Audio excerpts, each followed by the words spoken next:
आज मैं आपको एक ऐसी कहानी बताने वाला हूं जिसमें एक देश का राष्ट्रपति अपने ही देश में नहीं, अमेरिका की कोर्ट में खड़ा मिलता है। और सबसे बड़ा सवाल यही है, ये हुआ कैसे?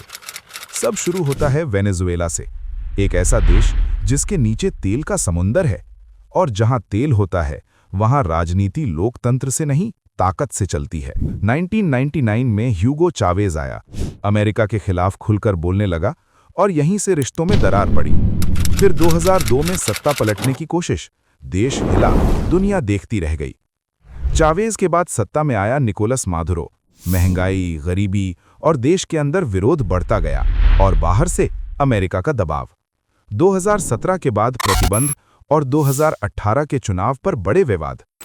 2019 में कहानी ने सबसे खतरनाक मोड़ लिया।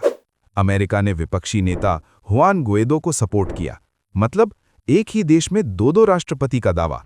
और अब ये सिर्फ राजनीति नहीं रही, ये पावर गेम बन चुका था। फिर आया 2020। अमेरिका ने मादुरो पर ड्रग नेटवर्क और नार्को टेररिज्म जैसे गंभीर आरोप लगाए।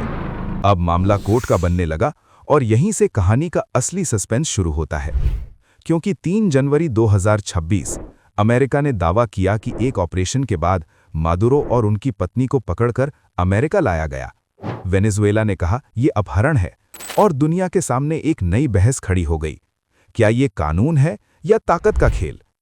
न्यूयॉर्क की अदालत में मादुरो खड़ा होता है और कहता है, मैं निर्दोष हूं, मैं अब भी राष्ट्रपति हूं।